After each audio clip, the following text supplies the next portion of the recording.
오늘은 마태복음 21장 42절에서 46절까지 말씀을 가지고 걸림돌, 디딤돌이라는 제목으로 함께 은혜를 나눠보겠습니다.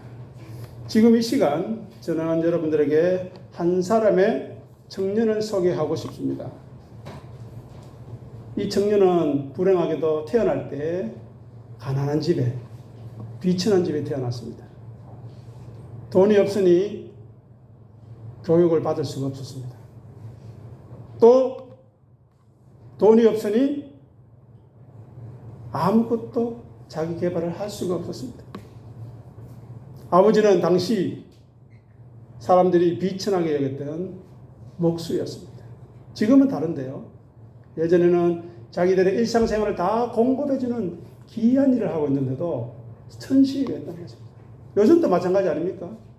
정말 우리에게 필요한 쓰레기를 치워주고 하수를 처리해주고 우리가 알지 못하는 곳에서 더럽고 어려운 일을 하는 이들을 우리가 귀하게 여기지 않는 것과 같은 모습이었습니다. 그들이 없으면 생활이 유지되지 않음에도 불구하고 그들을 멸시했다는데 우리의 아픔이 있습니다. 그리고 또한 그는 외모도 볼품이 없었다고 합니다. 보기에 산뜻하고 아름다움이 없었습니다. 훌륭한 모습도 없었습니다. 자기를 꾸미거나 생긴 것이 탁월하지도 못했습니다. 그러니 인간적인 매력이 있을 수가 없죠. 또 인간적인 조건도 그렇게 좋지도 않았습니다. 그러나 겉으로 드러나 보이는 인상이 너무 안 좋았습니다. 그래서 사람들이 그를 외면했다고 합니다. 아유, 어쩌면 저럴까. 그래서 그 사람을, 그 청년을 기쁘게 사모할 만한 아름다운 것 없었다고 합니다. 업신여김을 받았고 하찮게 여김을 받았습니다. 또 왕따를 당해서 사람들에게 버림을 당했습니다. 사람들은 그에게 대해서 무관심했고요. 그를 귀하게 여기지 않았습니다.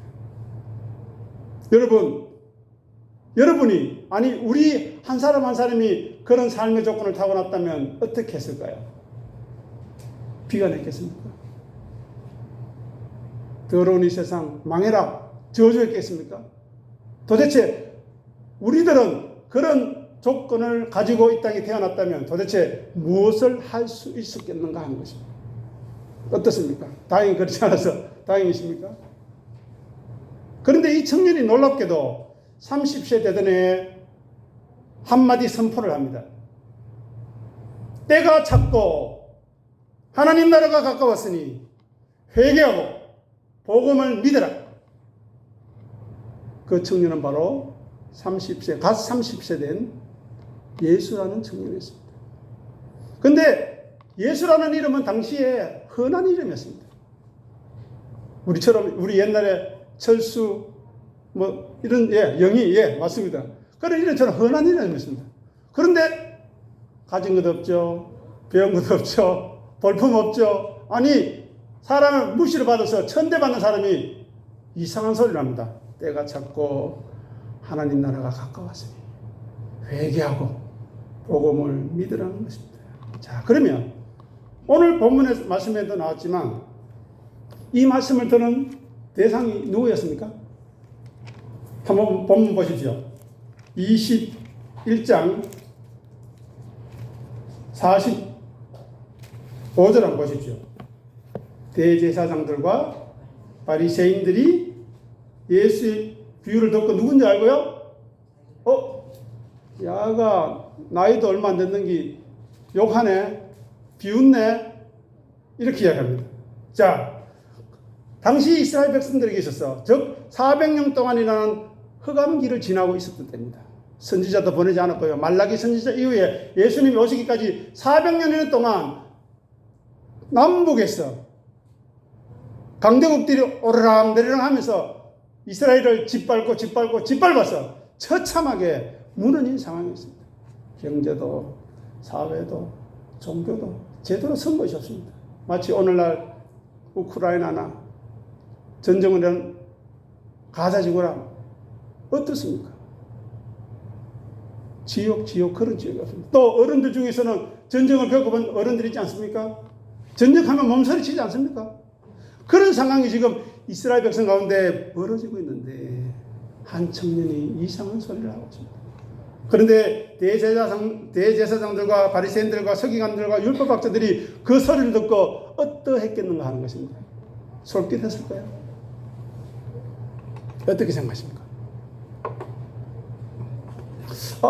뭔가 얻을 것이 있나? 내게 도움이 되겠나? 생각했을까요? 아니면 무서운데 우리의 폐부, 우리의 마음속에 있는 깊은 것 찔러내네? 쟤 누구야? 야, 큰일 났다 라고 공포에 떨었겠습니까? 아니면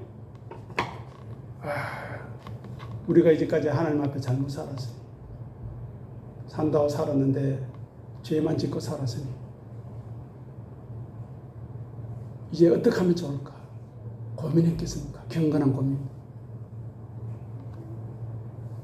아니면 그 다음으로 무감각했겠습니까?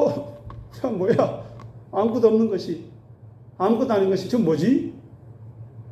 참 별 볼 일 없는 소리 하느라고 무관심했겠습니까? 네 가지 중에 어떤 반응을 보였을까요? 대제사장들과 바리새인들이. 대제사장이 누구신지 아시죠? 종교 우두머리 아닙니까? 돈과 권력과 세상의 모든 것 가진 사람입니다. 부러움 없는 사람입니다. 부러울 것이 없는 사람입니다. 또 바리새인들은 누굽니까? 평신도 신학자 아닙니까? 요즘 말로 이야기하면 신학교는 안 했는데요. 자기 혼자 아니면 무리를 지어서 열심히 성경 공부해서 정말 말 그대로 전문가의 수준입니다. 우리는 따라가지 못할 정도로 구약이 되어 있어요. 그런 사람들이 예수의 이름을, 예수의 선포를 들었을 때 자기 나름대로는 열심히 섬긴다고, 제사 열심히 드리고, 율법 열심히 지킨다고, 부지런히 하고, 열심을 가지고 많은 행위의 열매도 대제사장, 바리새인들 역시 최고. 우리는 못 따라갑니다. 저 사람들 열심히 얼마나 특심한지 도저히 따라갈 수 없습니다. 라고 인정받는 사람입니다. 절대 우리가 무시할 수 있는 사람이 아닙니다. 그런데 그들에게 회개를 하라고 어떻게 들으셨을까요? 자, 두 번째. 복음에 대해서 이야기하고 있습니다. 복음이 무엇입니까? 말 그대로 해석하면 기쁜 소식입니다. 그죠? 굿뉴스. 왜 예수는 복음을 믿으라고 했죠? 그러면 복음이 무엇입니까? 복음이 하나님 나라에 대해서, 하나님에 대해서, 우리가 알고 있던 대제사장과 바리새인들이 알고 있던 하나님 나라에 대해서 새롭게 선포하는 것입니다. 새롭게. 그들이 모르는 게 아닙니다. 그런데 하나님 나라가 가까이 왔다고 합니다. 이건 무슨 말입니까? 네? 때가 찼고 하나님 나라가 가까웠습니다. 하나님 나라가 뭐죠? 쉽게 이야기하면 통치입니다. 통치. 더 쉽게 이야기하면 말빨이 먹히는 겁니다. 여러분들이 자녀에게 말할 때 예, 어머님, 아버님 잘 듣겠습니다. 그 말이 제가 왜 필요한지 잘 알겠습니다. 그것이 나라입니다. 통치입니다. 근데 무슨 소리 하는 거예요? 하면 뭐가 됩니까? 반역이 되는 겁니다. 부모님한테 반역, 하나님한테 반역, 이게 되는 겁니다. 자, 하나님 나라가 가까이 왔다는 것은 쉽게 설명해 이렇습니다. 30대 예수가 지금 그들 앞에 서 있죠. 그 거리만큼 가까운 겁니다. 이해되십니까? 왜? 예수가 하나님이시잖아요. 하나님 존재 자체시잖아요. 그래서 그분이 누구인가를 깨닫는 만큼, 자신의 삶에 애통함을 가진 만큼, 하나님 나라를 사모해 온 만큼 하나님 나라가, 예수가 가까이 있는 거죠. 그런데 삶을 산다고 자기 속에 갇혀서, 세상 조건에 갇혀서 사는 사람들은 관심이 없습니다. 무슨 말인지도 모릅니다. 그러면 하나님 나라에는 어떻게 들어갈 수 있습니까? 하나님 나라 가까이 왔다 했는데 예수를 믿으라 했는데 어떻게 들어갑니까, 여러분? 좀 가르쳐 주십시오. 예, 어떻게 거듭납니까? 마음이 어떻게 거듭납니까? 바뀌어야 된다는 겁니다. 예, 어떻게 바뀌어야 됩니까? 은혜. 어떤 은혜로? 계속 질문을 해야 됩니다. 구체적으로. 성경은 구체적인, 자, 장로님 잘 대답하셨습니다. 바뀌어야 된다. 거듭나야 된다. 마음이 바뀌어야 된다. 어떻게 해요? 자기를 부인하고 자기 십자가를 짐으로 바뀌어야 된다. 마음이 새로워져야 됩니다. 거기에서 시작하고 출발함으로 거룩함이, 정결함이, 성결함이, 온유함이, 따뜻함이 나오는 겁니다. 거기서 출발 안 하는 거룩과 온유함은 어떻게 될까요? 야, 나는 이만큼 했는데 너는 뭐야? 바리새인들이 그랬거든요. 나는 이렇게 하나님 섬기고 교회 섬기고 제사 드리고 헌금하고 예배했는데 너는 뭐야? 라고 바리새인들이 이야기한다는 겁니다. 왜요? 자기 부인과 자기 십자가를 지지 않은 곳에서 출발했기 때문입니다. 이거는 불행한 일입니다. 그들은 하나님을 섬긴다고 하면서 하나님을 욕되게 했습니다. 하나님을 섬기는 사람들이 왜 예수를 알아보지 못합니까? 지금 이 시간 예수님이 우리 예배 시간에 오신다면 어이구 예수님 반갑습니다. 환영하실 수 있겠습니까? 볼품 없는데요. 배운 거 없는데요. 아유 보기 싫은데요. 아유 저 인간 저 뭐지? 나는 모습으로 오실 텐데요. 받아들일 수 있겠습니까? 쉽지 않다는 거예요. 자, 세 번째 믿으라고 이야기합니다. 복음 믿는다는 것은 무엇입니까? 무엇을 믿는 것입니까? 어떻게 믿는 것입니까? 왜 믿어야 합니까? 생각해야 합니다. 자, 믿음은 무엇입니까? 성경에서 말하는 믿음이 뭐죠? 성경에서 믿음은 하나님의 선물이라. 그죠? 선물은 누구한테 줍니까? 그저 주는 겁니다. 상대방이 받을 수 있는 열심히 했네, 잘했네, 이쁘네 라고 주는 게 아니고요. 무조건적으로 주는 겁니다. 두 번째로 그래서 그것을 은혜라고 합니다. 이 은혜에 대한 오해가 너무 많아서 우리 교회나 우리 한 사람 한 사람 심령이 너무 피폐해져 있습니다. 은혜가 뭔지 몰라요. 즉 믿음이 뭔지 모릅니다. 선물이 뭔지 몰라요. 그래서 오해가 많습니다. 그런데 그 믿음은 우리가 요구하거나 필요해서 하나님한테 기도하거나 절대 하지 않았다는 겁니다. 믿음은 우리에게 침투해야 됩니다. 믿음은 우리를 강제적으로 장악해버리는 것이 믿음입니다. 어느 날 보니까 믿고 있어요. 어느 날 보니까 하나님이 좋아요. 어느 날 보니까 성경이 보여요. 어느 날 보니까 천국이 가고 싶어요. 하나님이 계시니까. 이 땅에서 하나님을 알아가니까 얼마나 좋습니까? 여러분, 사랑하는 가족들, 친구들, 몇십 년 전에 40, 50년 전에 친구들 매년 알아가면 얼마나 좋습니까? 깊이를. 그런데 깊이가 없으니까 대면 하는 겁니다. 부부도 가족도 친구도 교인도 대면 해요. 한 사람 한 사람이 얼마나 소중한지 모르는 겁니다. 왜? 믿지 않기 때문에 그렇습니다. 또 믿는다는 것은요, 우리가 죽은 흙과 먼지에 불과하다는 것을 알고 인정하는 것입니다.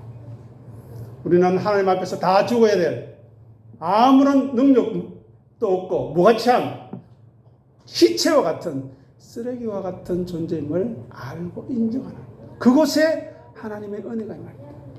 희한하죠? 그런데 대제사장과 바리새인은 그렇게 생각 안 했습니다. 열심히, 충성, 성실, 봉사 해야만 하나님이 화내시지 않으실 것 같았습니다. 그들은 두려웠습니다. 왜? 하나님을 아버지를 알지 못했기 때문에. 예수님이 오시기 전에 아버지를 알지 못했기 때문에 두려운 하나님이었습니다. 그죠? 신의 산에서. 이제까지 자기들을 얼마나 징계하셨습니까? 그래서 말라기 선지자 1장에 이렇게 합니다. 내가 너희를 사랑하였노라 하니까 이스라엘 백성들이 뭐라고 하는지 압니까? 하나님 도대체 우리를 어떻게 사랑했습니까? 보십시오. 1장에 도대체 어떻게 살아가는가? 이렇게 두드려 맞는데요. 이렇게 마음에 안 드는데요. 이렇게 세상은 개판이고 내 위주로 안 들어가는데요. 속상하는 일이 많고 가족도 가족도 아니고 교회 와도 즐겁지도 않고 기쁨도 없고 도대체 이게 뭡니까? 어떻게 우리를 사랑했습니까? 라고 이스라엘 백성들이 질문하는 것입니다. 다시 믿음으로 돌아와서 믿는다는 것은 믿음의 대상이 있다는 거예요. 자, 우리가 여기 있고 믿음의 대상이 여기 있습니다. 즉 나는 이 대상에 비해서 못 믿을 존재라는 겁니다. 그죠? 내가 왜 예수를 믿습니까? 우리가 내가 못 믿을 존재이기 때문에 그렇습니다. 왜요? 조변석계로 변하지요. 연약하지요. 자기밖에 모르죠. 돈밖에 모르죠. 세상밖에 모르죠. 눈에 보이는 밖에 모르죠. 그러니 심판과 저주에 빠질 수밖에 없는데 예수님을 믿으니까 얘야 그게 아니란다. 하늘나라가 있단다. 믿음이 있단다. 은혜가 있단다. 선물이 있단다. 가르쳐 주시고 인도해 주시고 보호해 주시고 도와주시고 상담해 주시는 진리의 보혜사의 역할로 다른 보혜사로 오시지만 지금은 예수님은 같은 보혜사인데 다른 보혜사. 보혜사가 무슨 뜻입니까? 상담하시는 분. 그래서 히브리서 12장 2절에 이렇게 이야기하는 것입니다. 믿음의 주여 온전케 하시는 예수를 바라보자. 그 뜻은 무슨 말이냐 하면 주목해보자. 그냥 뭐 이게 아닙니다. 계속해서 우리 집사님처럼 장로님처럼 계속해서 주목해서 설교자를 보는 겁니다. 무슨 말을 하는지 어떤 이야기 들어가는지 눈을 뜨고 보는 겁니다. 그래야 됩니다. 집중해야 됩니다. 그렇지 않고 안 됩니다.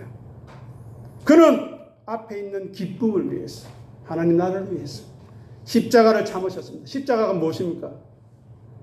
저주입니다. 조롱입니다. 비난거리입니다. 수치입니다. 세상이 싫어하는 것이 십자가입니다. 그것을 참으사 그 부끄러움 얼마나 부끄럽습니까? 하나님의 아들인데 다 벌거벗겨서 매맞고 조롱당하고 그런 일 겪어보셨습니까? 세상에서 우리는 그런 일 겪고 싶지 않습니다. 그런 일 겪으면 내가 신앙생활 제대로 하고 있는가 착각합니다. 왜 내가 믿고 하나님 나라 섬기며 예배에 잘 참석하는데 왜 내게 이런 일이 일어납니까? 라고 오해를 합니다. 그렇지 않습니다. 그 모든 과정이 하나님 나라로 가는 여정이라는 겁니다. 그러니 지금 좀 부족해도 좀 연약해도 내 안에 말씀을 사모하는 마음만 있다면 여러분들은 껍데기가 아니라 진짜 백입니다. 그런데 그게 없다면 아무리 화려하고 아무리 꾸미고 아무리 멋있어도 껍데기에 불과하다는 것입니다. 그래서 부끄러움을 개의치 않으시니까 어떻게 되느냐면 하나님 보좌 우편이 뭡니까? 능력을 상징하는 그 자리에 예수님을 앉히셨다. 우리도 예수님 우편에 가야 되지 않겠습니까? 그러려면 십자가를 져야 합니다. 자, 오늘 본문으로 돌아와서 42절 보시기 바랍니다. 여기 보면 모퉁이 돌이 나오죠. 그죠? 모퉁이. 건축자의 버린 돌이 모퉁이의 머릿돌이 되었다. 즉, 요 말은 반대 뜻입니다. 그죠? 건축자의 버린 돌은 가치 없는 돌입니다. 왜? 우리 장로님도 계시지만 건축 짓는데 필요한 거 쓰지 필요 없는 거 씁니까? 버리죠. 말 그대로 버렸다는 겁니다. 무가치하고 쓸모없다는 겁니다. 그런데 역전이 일어났습니다. 그것이 머릿돌이 되었다. 머릿돌은 뭐냐? 첫째가 된다. 최고다. 탁월하다. 뛰어나다는 뜻입니다. 세상 사람들이 타락한 모든 인청도와 개인들이 예수를 버렸습니다. 믿음을 버렸습니다. 신앙을 버렸습니다. 왜요? 힘들거든요. 고통스럽거든요. 그 길이 싫거든요. 나를 어렵게 하고 나를 짜증나게 하는 인간들 싫거든요. 보기 싫거든요. 그렇지 않습니다. 내가 그 사람들을 통해 우리가 더 커지고 포용력이 있어지고 더 넓어져서 그를 사랑으로 품으실 때까지 하나님은 그를 우리 곁에 붙여주시는 겁니다.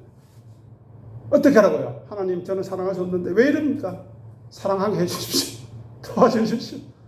하나님, 그것 때문에 저 사람을 저에게 붙여준 거 아닙니까? 그러니 저 사람은 나에게 짐이 되고 힘이 되지만 나를 세우고 온전하게 하는 조교니까 얼마나 감사합니까? 군대에 있으면요, 조교가 미워 죽습니다. 얼마나 독하게 시키는지요. 근데 알고 보면, 자대 가보면 그 과정이 자기에게 피가 되고 살이 돼서 어느덧 군인으로서의 자리매김하는 자리임에도 불구하고 그 당시는 너무 싫습니다. 지금도 생각해도 밤마다요, 두렵습니다. 두드리 맞고 자야 속이 편할 정도로 그런 과정을 어른들도 우리 겪었으리라 생각합니다. 자, 그 다음에 넘어가겠습니다. 44절 보십시다. 자, 여기 또 재밌는 말이 나옵니다. 돌 위에 떨어지는 자 하나죠. 는 어떻게 된다고요? 깨어진다. 예. 계속 말을 하셔야 됩니다. 가만히 있으면 안 됩니다. 말을 하셔서 내 속에 걸 내어놔야 말씀이 들어갑니다. 두 번째, 그 돌이 사람 위에 떨어진다. 예. 자, 첫째는 돌 위에 떨어지는 사람이 있고, 두 번째는 돌이 사람 위에 떨어지는데 현상은 비슷합니다. 하나는 위에는 깨어지죠. 즉, 작살난다는 겁니다. 두 번째는 보세요. 아예 가루로 만들어서 흩어버린다는. 자, 쉽게 설명해 보겠습니다. 이거는 마치 커다란 압축기로 자동차를 누르는 것 같은데요. 50m, 100m 위에 우리가 올라갔다, 건물이 있다 칩시다. 거기 위에다가, 그 위에서 콘크리트 바닥에다가 TV 떨어뜨려 보십시오. 어떻게 되겠습니까? 냉장고 떨어뜨려 보십시오. 컴퓨터 떨어뜨려 보십시오. 소파 떨어뜨려 보십시오. 피아노 떨어뜨려 보십시오. 에어컨 떨어뜨려 보십시오. 책상 의자 떨어뜨려 보십시오. 왜 됩니까? 작살나죠. 자, 마지막 준비하셨나요? 물이 떨어져 보십시오. 왜 될까요? 작살납니다. 그런데 중요한 거는 깨어져야 한다는 겁니다, 여러분.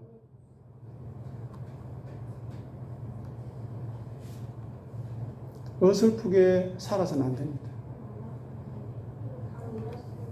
자, 여기서 걸림돌이냐 디딤돌이냐 하는 이야기가 나옵니다. 자, 믿음 있는 사람, 하나님 사람은 그 돌 위에 가서 자기가, 아니, 돌이 와서 떨어지죠. 믿음은 선물이니까. 그죠? 쉽게 이야기하면 떨어지는데, 돌이 우리 위에 와서 떨어지는데 가루로 만들어 흩어져서 아무것도 없는 혼돈과 공허와 흑암이 되어버렸는데 믿음이 있으니까 부활의 능력으로 다시 산다는 겁니다. 놀랍지 않습니까? 이것이 성경이 말하는 진리고 복음입니다. 세상 어디에서도 들을 수 없는 복음입니다. 또 알려져도 모르는 복음이에요. 두 번째, 돌 위에 떨어지는 자가 있는데, 두 번째 종류는 떨어지자마자 깨어졌는데 흔적이 없이 아예 사라져버려요. 죽음으로, 멸망으로 완벽하게 사라져요. 여러분, 자기에게 물어보십시오. 반석이라는 예수라는 돌이 내 위에 떨어져서 나는 어떻게 되어 있습니까? 자기 부인과 자기 십자가로 깨어져 있습니까? 온유와 겸손으로 살아가고 있습니까? 아니면 모르겠는데, 그죠? 뭐 시간 때우고 있습니다. 왜 이 시간 때우고 있습니까? 집에서 맛있는 거 먹고 TV 보고 놀러 가고, 요즘 세상에 즐거운 일이 얼마나 많은데요. 왜 여기 있습니까? 예배를 드린다는 것은 내가 여기가 가장 소중한 가치가 있다고 인정하고 고백하고 그렇게 나를 가꾸어 달라고 만들어 달라고 하는 것이 바로 예배입니다. 월십. 가장 가치 있는 것을 내가 여기에 두고 있다 하는 것입니다. 그래서 헌금도 마찬가지입니다. 헌금을 왜 드립니까? 교회 운영해야지, 목사님 잘해드려야지, 그게 아닙니다, 여러분. 헌금은요, 나는 이 돈으로 살지 않는 사람입니다. 나는 물질로 살지 않는 사람입니다. 나는 고백을 하는 경건의 행위입니다. 그렇지 않으니까 대형교회 가보십시오. 헌금 많이 하고 안 하고 권력 차이가 납니다.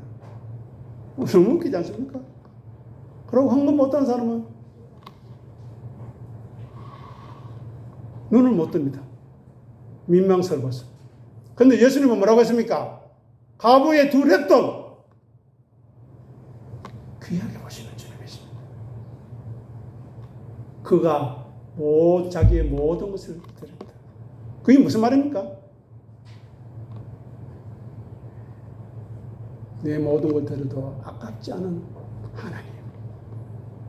내 생명을 드려도 아깝지 않은 하나님. 아니, 이 생명이 무슨 하나님께 도움이 될까요? 라고 고백하는 사람의 헌금을 하나님이 받으십니다. 또 그 헌금은 나중에 설명할 기회가 있을지 모르겠지만 예수 그리스도를 상징하게 되는 것입니다. 십자가를 상징하게 됩니다. 자, 보십시오. 그 다음에 이야기합니다. 그를 믿는 자는 로마서 9장 33절 우리 한번 찾아보겠습니다. 오늘 본문과 연결되는 말씀인데요. 본문을 표시해 놓으시고 로마서 9장 33절 아주 중요한 내용이 있어서 그러니까 오늘 본문의 말씀을 더 업그레이드하는 내용입니다. 자, 로마서 9장 33절 신약 252페이지 천천히 찾으시기 바랍니다. 네. 로마서 9장 33절 다 찾으셨죠? 자, 같이 읽어보겠습니다. 기록된 바 보라 내가 걸림돌과 거치는 바위를 시온에 두노니 그를 믿는 자는 부끄러움을 당하지 아니하리라. 아멘. 여기서 아멘이 나와야 됩니다, 여러분. 자, 보십시오. 앞에서는 건축자의 버린 돌이 나왔죠. 여기서는 바로 직설적으로 합니다. 그것이 바로 걸림돌이다. 그것이 바로 거치는 바위다. 누구에게요? 우리 모두에게. 믿는 사람이든 믿지 않는 사람이든. 안 믿는 사람은 말 그대로 걸림돌이 돼서 자꾸 넘어져서 코 깨지고 머리 깨지고 죽고요. 그 다음에 거치는 바위가 돼서 시시콜콜 잘 되면 잘 되는 대로 못 되면 못 되는 대로 시비를 걸어서 너는 저주받을 사람이야. 죽음의 아들이야. 공중권세에 사로잡혀서 흑암의 세력에 사로잡혀서 너는 잘 될 수 있지만 번영하셨지만 결국은 죽음으로 끝날 거야 라고 거치는 들이 되고요. 반면에 그를 믿는 자 내가 깨어지고 부서지고 지금 내가 이 순간 허리 아프고 뭐 가진 것도 없고 그죠? 세상적으로 인간적으로 볼 때 아무것도 없지만 그를 믿는 자 내 이 연약함을 받아주셔서 새롭게 하실 주님 내 연약함을 받아주셔서 나를 믿음으로 세우실 그분을 믿는 자는 어떻게 된다고요? 부끄러움을 당하지 않아. 아멘. 죽음 앞에 부끄러움을 당하지 않을 것입니다. 수치와 조롱 앞에 부끄러움을 당하지 않을 것입니다. 세상 사람들이 욕을 하고 저주를 하고 우리를 핍박하고 박해한다 할지라도 부끄러움을 당하지 않을 것입니다. 누구 앞에서요? 우리 아버지, 아버지입니다. 아버지. 아빠라고 불러보십시오. 하나님을. 어색하십니까? 저는 오래전부터 그렇게 부르겠습니다. 하늘에 계신 우리 아버지. 아빠. 사실 우리는 아버지에 대한, 아빠에 대한 기억이 좋지 않아서 부르기가 좀 그런 사람도 있겠지만 그것을 회복하시라고 우리에게 믿음 주신 겁니다. 네, 넘어가겠습니다.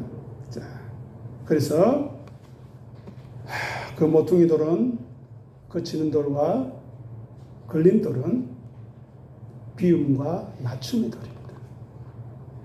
겸손과 온유의 돌입니다. 그래서 세상에서 자기를 높이고 자기를 채우고 자기 성을 세우고 자기만을 위해 사는 사람, 자기 가족만을 위해 사는 사람, 자기 교회만을 위해 사는 사람 다 깨어지고 부서지고 가로 만들어서 나중에 허무하게 될 겁니다. 죽음 앞에서. 우리 아버님이요. 저에게 이런 말씀 하셨습니다. 막내야, 내가 수많은 죽음을 봤는데 목사 장로들 중에 죽지 않으려고 발버둥 치는 사람이 얼마나 많은지 모르겠다. 너는 제발 하나님 원망하지 않는 삶 살아라. 죽음 앞에서 부끄러움 당하지 않는 삶 살아라 부탁하셨습니다. 그 부탁이 여러분들에게도 같이 되기를 간절히 소원하고 있습니다. 자기를 부인하고 자기 십자가를 지는 것은 비록 이 땅에서 어렵고 힘들고 고통스럽고 하기 싫은 짓이지만 우리를 믿음으로 부르시고 하나님의 사람을 보신 그 은혜로 말미암아 그 길을 갈 때 새 창조와 영생과 안식으로 들어가게 되는 것입니다. 자, 이제 이 질문을 하고 마무리를 하겠습니다. 여러분들은 목회자에게 어떤 기대를 하고 계십니까? 목회자가 떠났던 새로 왔던 어떤 기대를 하고 계십니까? 아니 예배의 자리에 어떤 마음으로 나오십니까? 그걸 물어야 됩니다. 자기도 안 묻는데 하나님은 모르실까요? 하나님은 우리를 불꽃 같은 눈으로 알고 지켜보고 계신다고 합니다. 그 눈길이 두려워요. 무서운 것이 아니고요. 경건한 두려움이 있어야 됩니다. 하나님 나를 보실 텐데 내가 이래도 돼? 단순히 도덕 윤리적인 이야기 하는 것이 아닙니다.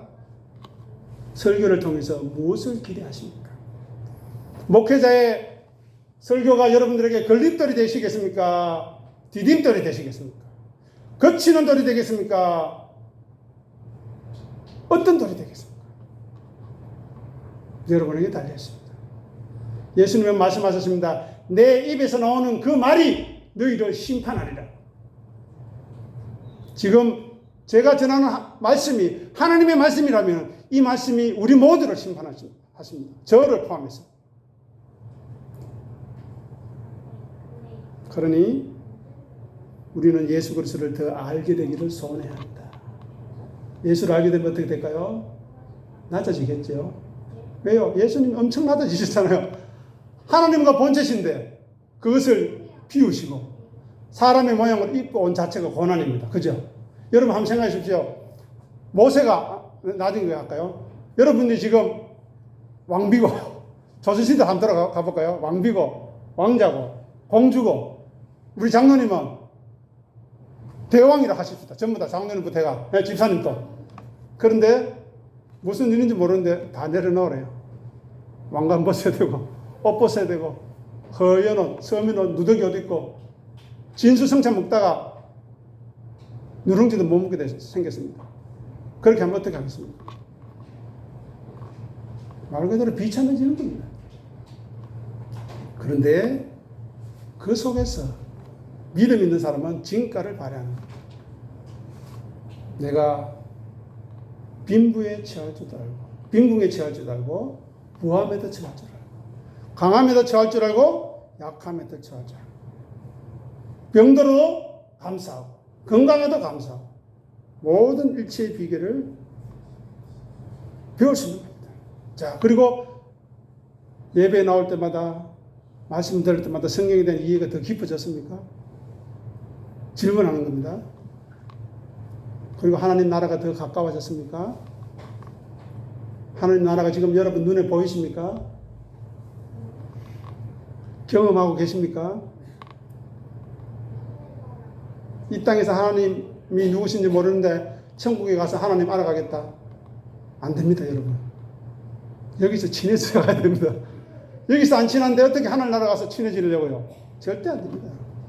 하나님 나라가 가까이 왔으니 분명히 이야기했습니다. 그죠? 자, 하늘에 계신 아버지와 친근해지셨습니까? 그분이 누구이신지 조금씩 알아가는 감사와 기쁨이 있으십니까? 그분과의 신뢰가 깊어졌습니까?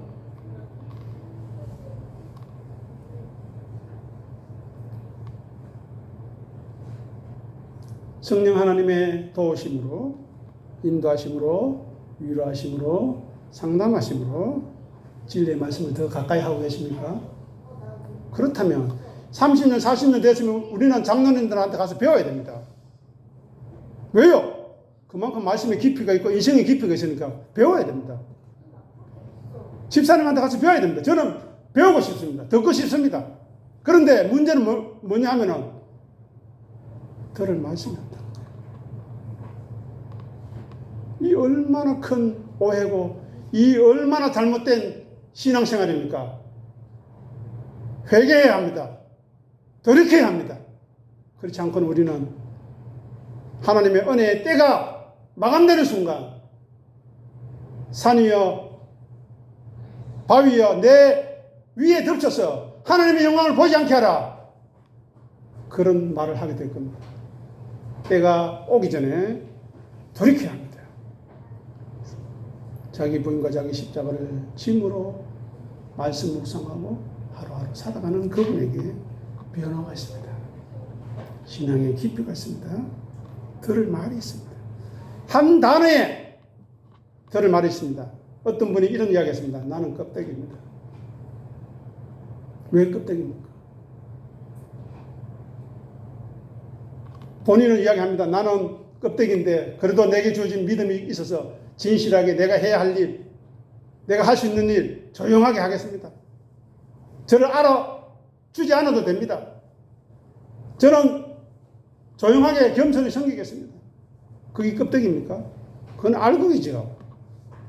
그 사람이 껍데기를 하는 것은 자기가 누구인지 알고 있기 때문에 껍데기를 한 겁니다. 나는 예수의 은혜가 없이는 아무것도 아닌 것을 아는 사람. 그 사람은 껍데기로 보이지만 하찮게 볼지 몰라도 그 사람이 알고 있습니다. 그런 사람으로 성장해 나가시기를 부탁드립니다. 그리고 저와의 시간이 조금씩 쌓여갈수록 생각이 깊어지시고 말씀이 깊어지시기를 부탁드립니다. 그리고 기도의 내용이 변화되기를 부탁드립니다. 저도 기도하겠습니다. 그리고 우리의 행동이 좀 더 부드럽고 따뜻해지기를 부탁합니다. 저도 참 잘 못해서 그런데요. 저는 여러분들을 예수 그리스도라는 신랑에게 중매자로 주님 우리 교회에 이런 귀한 장로님 있습니다. 받아주십시오. 우리 교회에 이런 귀한 집사님 있습니다. 받아주십시오. 우리 교회에 이런 귀한 권사님 계십니다. 받아주십시오. 우리 교회에 이런 귀한 생명 있습니다. 받아주십시오. 라고 중매할 겁니다. 중매할 겁니다. 그래 네가 보내주니 내가 인정하겠다. 라는 말 듣고 싶습니다. 또 여러분들도 그러한 가치 있는 존재로 설 수 있기를 부탁드립니다. 그러려면 자기에게 매몰되지 않아야 합니다. 자기 세계에 빠져 있어서는 안 됩니다. 세상에 빠져 있으면 안 됩니다. 또 무관심해서 혹은 게을러서 말씀이 무슨 뜻인지도 모르면 안 됩니다. 10년 전에 들었던 말씀하고 10년 후에 들었던 말씀이 똑같으면 어떡합니까? 깊어져야 되지 않겠습니까? 최소한 내 마음이 깊어지고 인격이 깊어지고 성격이 묻어내져야 되지 않겠습니까? 그래서 이야기합니다. 부지런하여 게으르지 말고 열심을 품고 어떻게 하라고요? 주를 섬기라. 자기 부인, 자기 십자가를 이야기하는 겁니다. 네. 다른 이야기하는 거 아닙니다. 그래서 이야기하지 않습니까? 누구든지 나를 따라오려거든 자기를 부인하고 자기 십자가를 지고 나를 따를 것입니다. 하늘의 우리 아버지는 다행인지 불행인지 모르겠지만 우리에게 강요하지 않으십니다. 물론 급박한 상황에서는 간섭하시는 것을 제가 봅니다. 억지로 하지 않으십니다. 믿음으로 순종하시기를 바랍니다. 기다리십니다. 정해진 시간까지. 그러니 우리는 깨어서 믿음에 굳게 서는 귀한 은혜가 있기를 부탁드립니다. 기도하겠습니다. 아버지 하나님 은혜를 감사합니다. 오늘 귀한 한 시간 함께하여 주시고 말씀으로 우리를 건면하시고 도와주시니 감사합니다. 누구의 말씀이 아니고 우리 주님 예수 그리스도의 말씀임을 우리가 주로 섬기는 아버지로 모시고 있는 하나님의 말씀임을 깊이 깨닫고 감사하게 하시고 찬송하게 하시고 기쁨으로 돌아가게 도와주시고 오늘 들은 말씀을 통하여 어떻게 주 앞에 나아갈지 생각하고 고민하는 귀한 시간 되게 도와주옵소서. 예수님 이름으로 기도합니다. 아멘.